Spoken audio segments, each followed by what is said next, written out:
Okay. Sorry for starting late. Good Noodle might join us. I don't know. We'll see. But he's not in there right now. Okay. So you're still having the trouble of the code not running on. Yes. Okay. So I'm trying right now. I'm putting a 0:0 for my 1 hertz clock.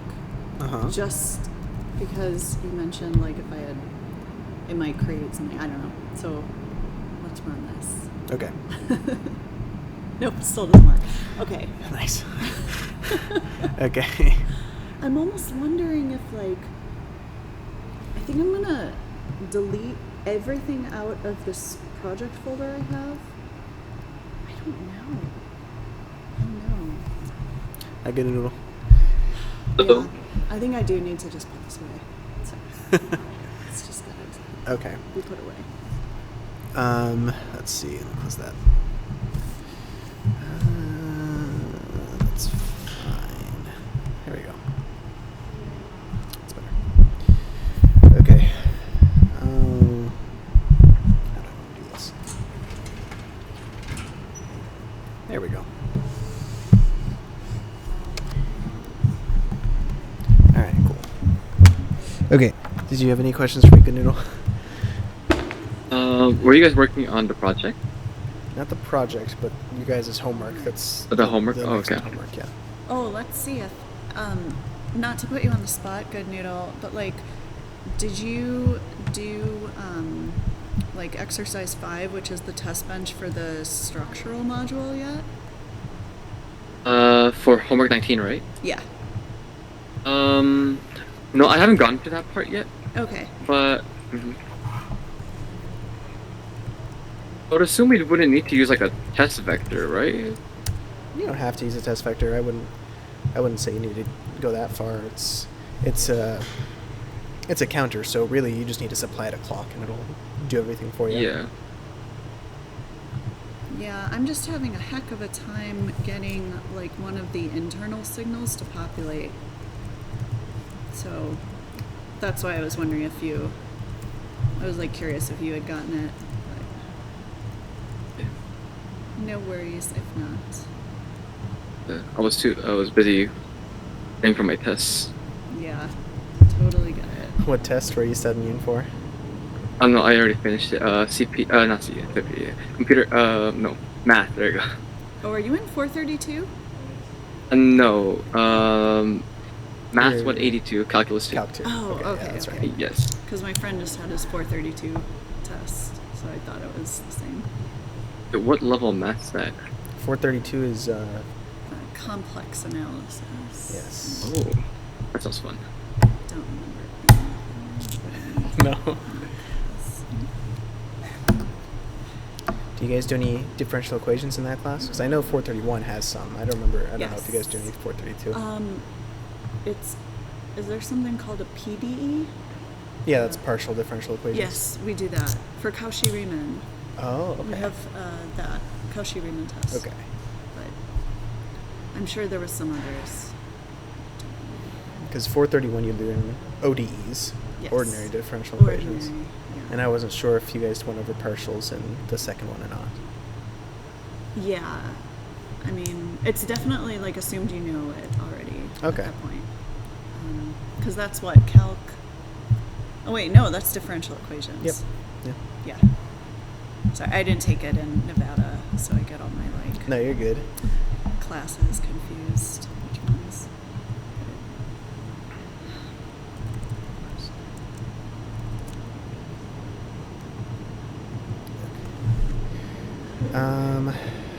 Let's see, close that.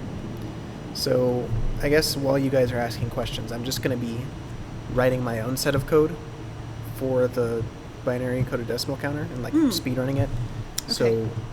I'll be doing that, but you guys still ask me questions. So, If you can get this test bench to work, I will I don't know, give you money or something. This is driving me nuts. So yeah, I'm very curious. I don't have any questions right now. okay. So What about you, Good Noodle? Got any project questions or anything? Oh yes. I was actually thinking that this binary coded decimal is actually really helpful because like we want to keep track of the score and we want to make it so that it's not gonna be like in hexadecimal. We want it to be in decimal. So I was thinking if I want the score to display under VGA, then I kind of just have to apply that logic onto the VGA onto like the VGA, right? I mean, it's not even as complicated as that. Really, it's just the way you encode your numbers. Because if you're going to be displaying something to the VGA, like you're displaying a number, if you're doing it in binary, it'd be all zeros and ones, but you still need to have the ability to display a 0 and to display a 1. And if you're doing it in hex, you need to have the ability to display 0 through 9 and A, B, C, D, E, F. And what you can do is, it'll be exactly the same. The only difference is you're just not going to end up displaying anything above 9. So it's actually identical for both. I see. In the same way that the 7-segment module doesn't depend on the fact that you're giving it only values 0 through 9. It's still going to display 0 through 9. It doesn't matter what it is that you're telling it to display. It has the capability of displaying it anyways. So it doesn't actually change your VGA display. But the idea of binary coded decimal is going to be helpful for when you're trying to do binary stuff. So that is, I imagine, why she is having you guys do this particular assignment in your homework. This should have been a lab for sure. Like, this has been a really helpful assignment to do. Mm-hmm. Like, I loved it. I'll tell her that, or like give her some sort of feedback. Like, if this could be a lab, like front to back, you know, of like, there's a wrapper, there's a like, you know, structural, there's individual modules. It's so helpful. Mm-hmm. Loved it.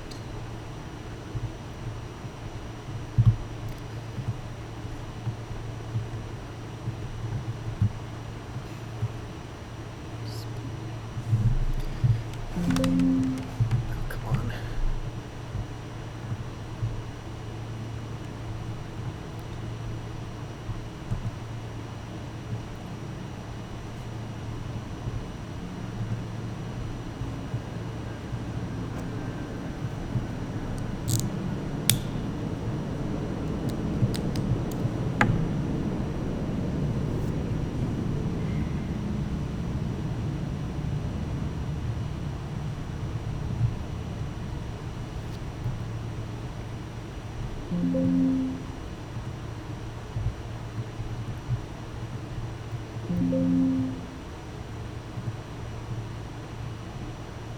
Oh my goodness.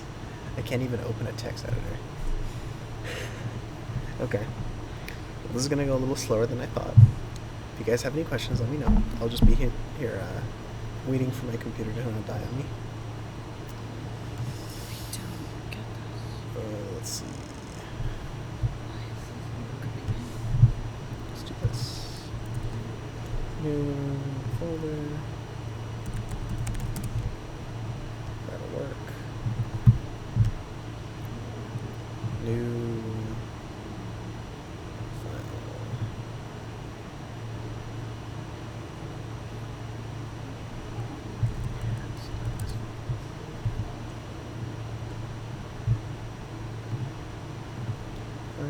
Save as.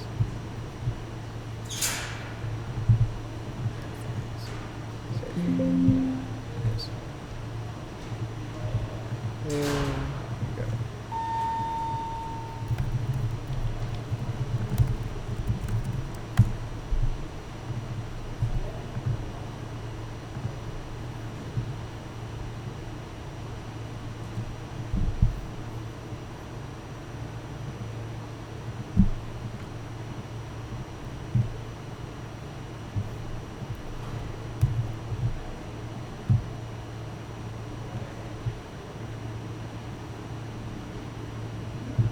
It's loading.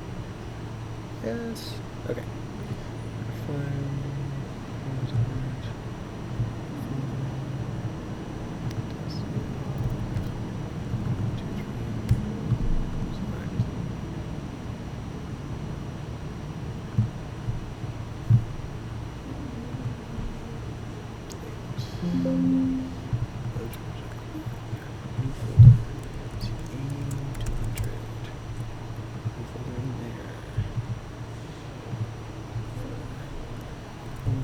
homework is this? 21? This is 19. 19? Okay.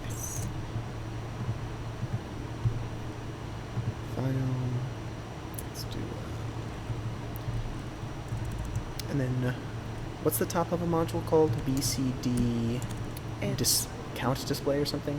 BCD CNTDISP. Okay. Binary code decimal count display dot. Okay.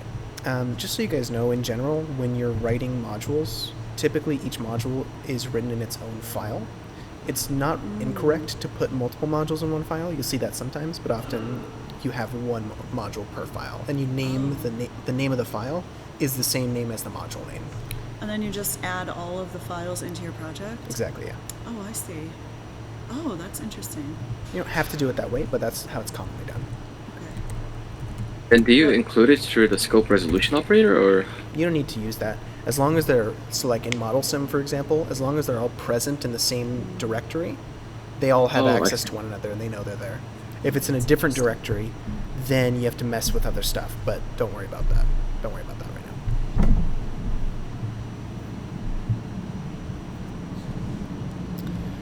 BCD, count, and display, put, logic. Okay, yeah, like I said, if you guys have any questions, just ask me. I'm just trying to run through this, but I can still answer questions. Do we need to test the wrapper in ModelSim? No, because the wrapper's just for Quartus. Okay, cool. I mean, you could test it, but How? in reality, well, that's the thing. There's nothing to test. Oh, okay. So you Just could make sure put it it in there. compiles or something? Yeah, that's about it. Okay, got it. Oh, and it failed to compile. So That's important. there we go. Oh, I'm missing a colon. Yeah, it's always the like a The easy comma stuff. or a semicolon. Yep. I see. Okay, 1 That's hertz. helpful.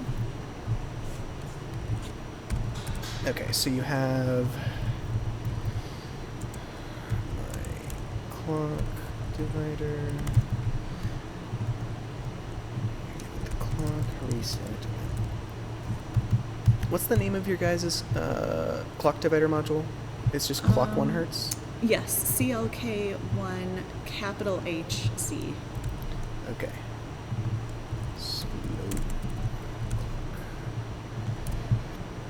Okay, and then your BCD counter is just BCD? BCD counter all underscore or all undercase, all lower case. It's been a long day. Counter. It's all good. This is gonna get the slow clock. And then that's going to be. It's gonna put count.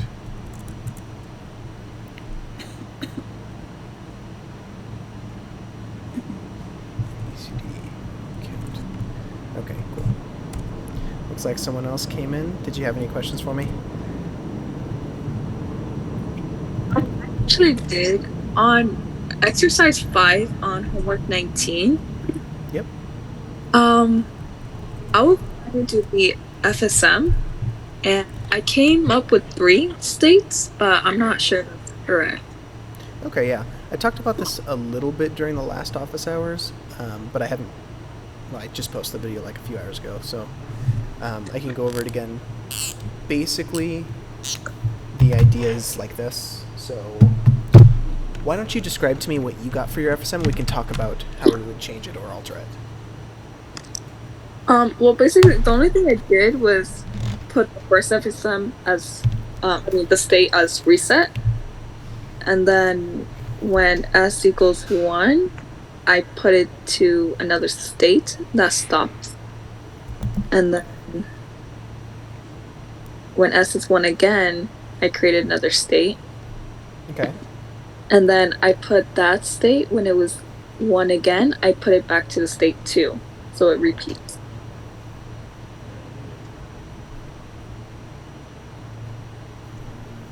Okay, so you have your reset state, and if you get the button asserted, so I'll call it B, you go to a state. Is that right? Yeah. And then what was the rest of the stuff from here? I put like if like S was 1 again, it started, so I put it to another state. Oh, sorry, I'm calling it B, but I guess, yeah, for you guys it's S.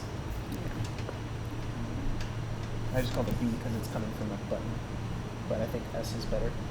S2. So, like this? Yeah. And then I put like the output of S2, I put it back to S1, so it just repeats. Yeah. Like that? Yeah. Ish, yeah. Okay. I don't know if that's right. So let's just kind of think about what exactly we want to happen. So every positive edge of our clock, we want to check to make sure that a button press has not occurred. So we can start in the reset state, and let's just say that our output, it's, what was it, like an enable signal, I believe. Yeah. So I'll call EN. it EN. I'm going to say it's initially 0. And so here's what I want to happen. When we get a button press, I want enable to go on, but I don't want it to deassert after the button is finished. I want it to stay on the whole time. Because this button press indicates, it's like pressing a stopwatch. When you click the button on a stopwatch, when you press it and let go, you want it to then start. You don't want to press it, have it start while you're pressing, and then if you let go, it goes away. That's not what you want to happen. So it'll stay enabled until a new button press occurs, and then it disables. That's the idea. And so now that we know this is kind of the idea of what we want, we can begin with the following. So I'll go ahead and erase a few of the transitions, and we'll leave it like this for the moment. So if we are in the reset state and nothing happens, i.e. there's no button press, yeah, we stay in there. And if we do get a button press, we'll go to S1. And we'll say that the enable is true there, because we want our enable to react immediately to a button press. And so now while we're there, we want to stay enabled the whole time while this is still on. So I'm actually just going to stay in the state while we're still holding down the button, because I'm still going to be enabled anyways. Only when we deassert the button may we go to a different state. So I'll call that state S2. And when we deassert here, you'll notice that I still want my enable to be on, because I've stopped pressing the button, but I've done one full press, so it should still be enable as on. And now I'm in this state, and this is the stage where I'm waiting for a new button press. So I should stay here with this enabled while I'm waiting for a button press, i.e. while S is still off. And then only once S turns on again am I going to go to a new state. That would be this one, where I'm now going to disable my enable. I'm going to turn it off. So I can't go back to S1, because in that state, enable is on. So I have to make a new state for that, S3. And that corresponds to this part right here, where I then set enable to be off again. And then again, I will just essentially sit in this state, waiting for my button press to be deasserted, so it'll go low again. And when it goes low again, we're in the exact same spot we were at the very beginning. Our button is turned off and we're waiting for a button press. Or sorry, our start is turned off and we're waiting for a button press. Or enable is turned off and we're waiting for a button press. So we go back to this reset state. And so it essentially looks like this, where you transition between 4 states, 2 of which are the enable states, 2 of which are the non-enabled states. And they're essentially waiting back and forth between the button being on and off. So we start here. If a button press occurs, we stay here while the button is still high. And then after the button is released, we stay in here. So in these 2 states, the enable's on. Now, while we're in the state, we're going to wait for a button press. Once a button press occurs, we go here.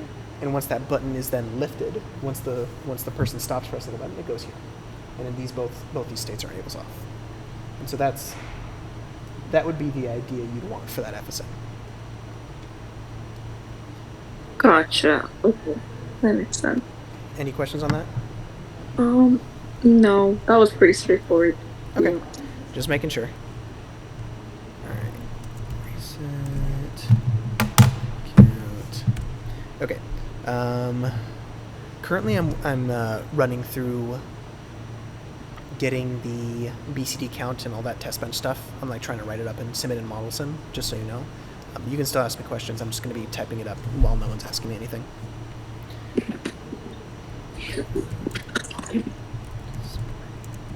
Okay. Anyone else have any other questions for me? No questions from me. Okay. I think I had another question. Sorry. No worries.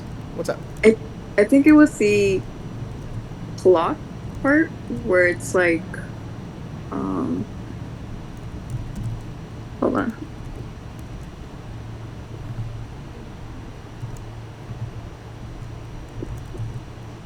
Yeah, so like for example, on exercise 3, when you're building your clock to make the frequency 1 hertz, Yep. so we like put in numbers for n and m in the equation to get 1 hertz. Pretty much, yeah. I was plugging in like a whole bunch of different numbers, and I don't know what would be the best one.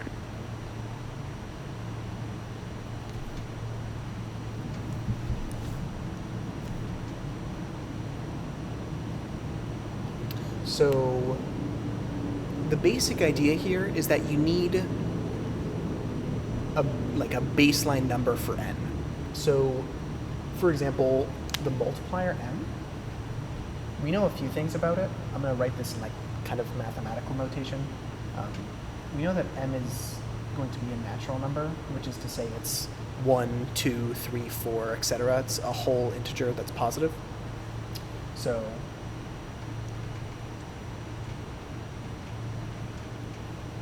we know that has to be true. So we might get a little bit of rounding error. And the same deal applies for n as well. Both of these have to be whole positive integers. Now, keeping that in mind, if that's the case, the lowest that, for example, m can go, the multiplier is 1.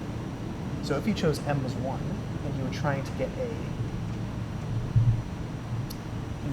a clock to be 1 hertz, you have to divide it quite a bit because our frequency of the clock is 50 megahertz. And you need to divide it by 2 to the power of something to get about 1. So you need 2 to the power of something to be almost 50 megahertz. And if you're to calculate that, I need to check, but I'm pretty sure you get about 27 for n, something like that. Let's see, 50 over 2 to the 27? Oh no, that's way too big. 20 maybe? No, that's still big. 16... No. 10 raised to the 6. 20... Oh no.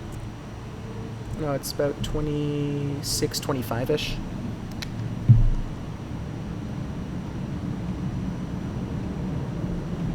So if m is equal to 1, so that's the smallest m you can pick, you're going to need at least 26 bits in order to get down to about a hertz. So if you're going to do any of these counters, you know that your value of m should be at least 26, probably more. The higher number of bits you go for n, the more precision you can get. So if you picked n was 26, your frequency would be 0.745 hertz, which is pretty inaccurate. It's quite a ways off, which is why what you want to do is you want to pick a higher value of n and then increase m as you go along. So, for example, if I picked m was, well, let's do 27 bits, and I picked m was 3. So if I did 27 bits and I picked m equal 3, then that's going to get me about 1.117 hertz. Still quite a ways off, but a lot better. And so what you can do is you can then increase the number of bits and increase m until you get as much precision as you want. So I'll do one more example that's not going to be precise enough still, but it'll be a little bit better. So I'll do 30 bits, and I'll do, I think, let's do 20, 1, 2. Okay, yeah. So finally, for m equals 22 and for n equals 30. So if you have a 30-bit counter and you choose m to be 22, you get a frequency of about 1.02 hertz, which I don't think is quite accurate enough for what you were asked. I think you need 3 decimal points of precision. So you need to go a little bit higher. You need a few more bits than I've added. So that's kind of the idea. Gotcha. Okay, I get it now. Cool. Just don't go like super excessively high. I would just find the minimum number or like a reasonably small number. Don't go like above 60 bits for your counter. That's just unnecessary. You don't need that much precision. All right. Okay, so any other questions on that? No, not for me. Okay, cool. You got any questions for me, Good Noodle? No questions. Any questions, Shauna? No, I'm just starting the FSM part. Okay, cool. So let's see. So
Any other questions for me?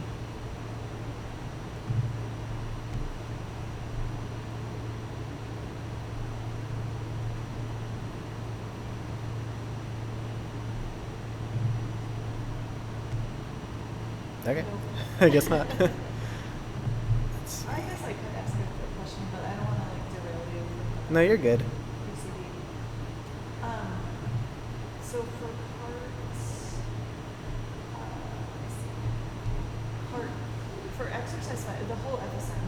So it says the FSM is going to be our control module, and the other modules are our data. Does that mean our control is our like top level, or do we still have a top level that encompasses everything?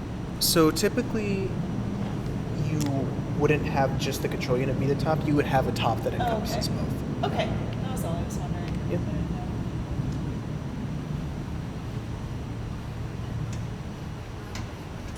So it'd be something like this.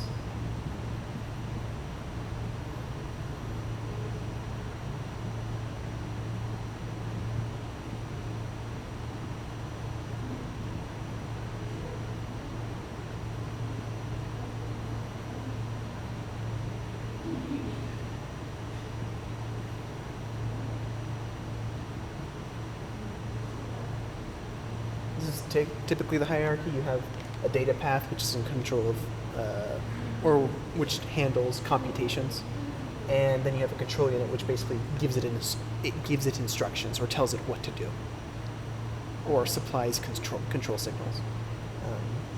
And so obviously there's more wires than I've drawn in here for what you guys are having. For a clock, for example, you have a clock going into both of these. And then you have the one control signal we enable going from here to here. And then you have the stop signal coming in, and then your output as well, but this is the general picture. Okay.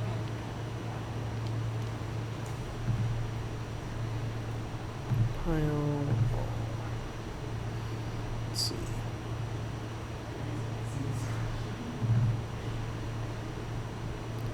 Near 8, legal being 18. Any other questions for me?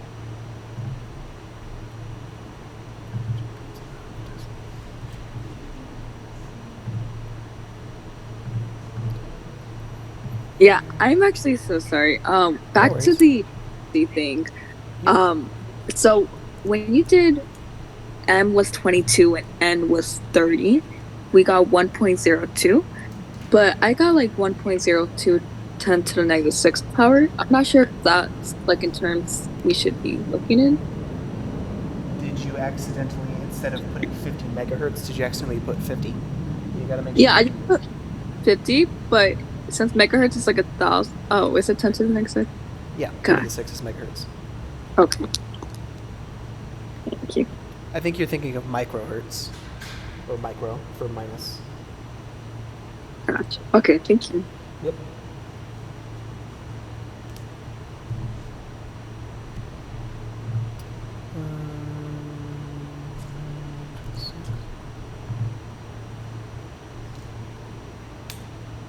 There we go.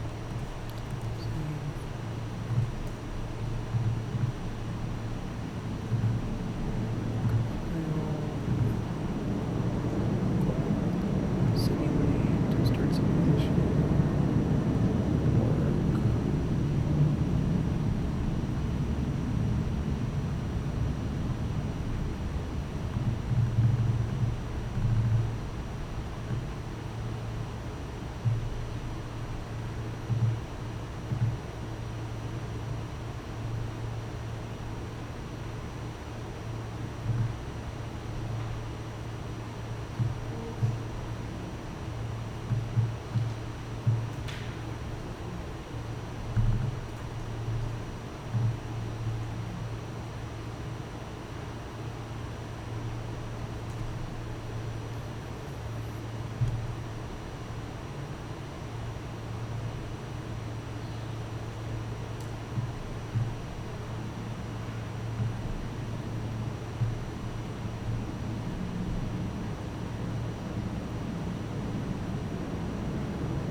Absolutely.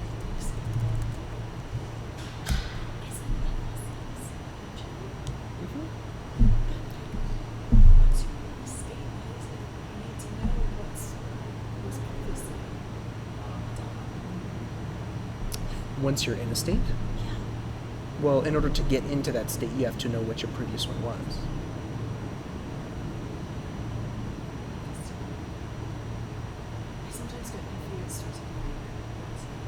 Though typically you think of it as current and next rather than previous and current. Because you have the state you're in, and then you calculate where you're going to go to next. But that calculation depends on where you are at the moment. Yep.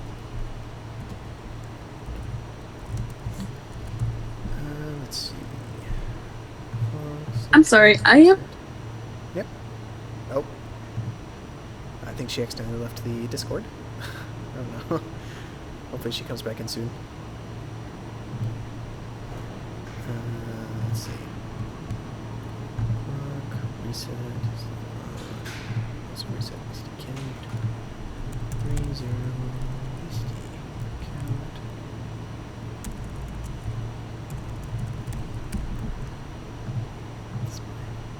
Okay.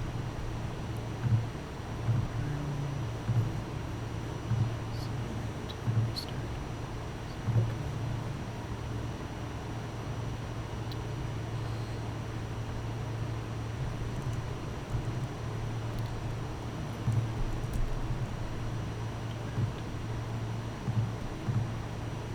Did you have any questions, Good Noodle? No questions for me. Okay.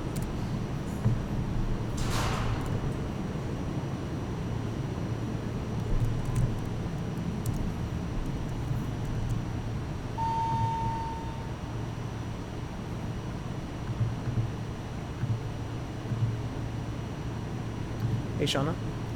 In order to do the restart of the simulation, you don't have to actually go back. So you can just save, I can just reset. Yeah. Okay. as long as you That will compile. actually save me a lot of time. Thank you. Yeah, no problem. View.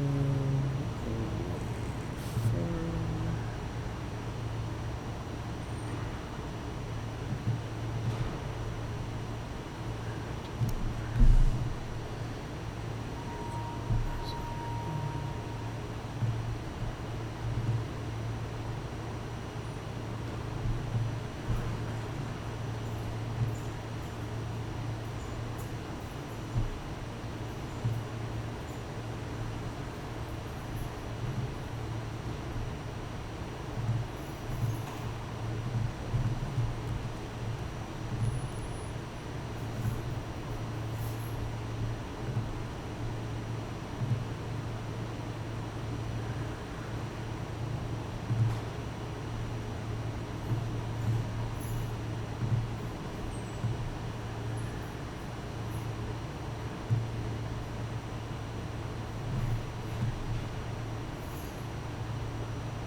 What's up? How come,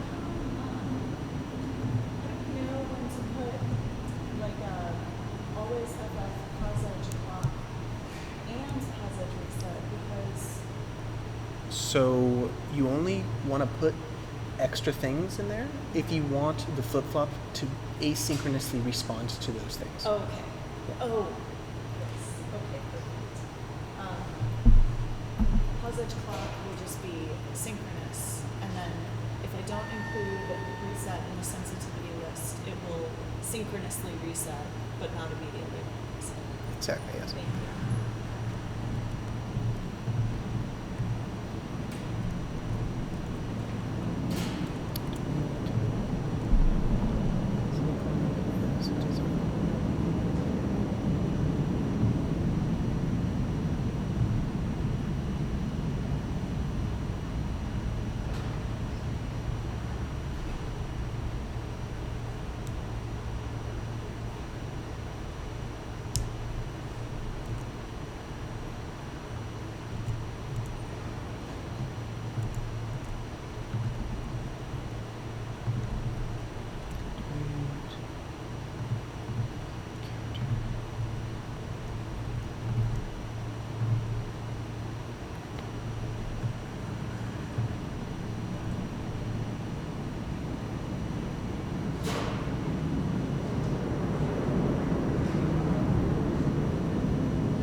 up.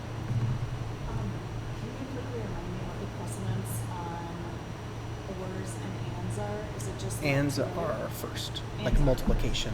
So like the way you write it by hand, ands are multipliers. So it's the same precedence. If I recall, negation is higher precedence than and is higher than or. Okay. I don't remember the others, but I know these are in this order.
Okay, I'm gonna go ahead and end the recording, though there wasn't much on it.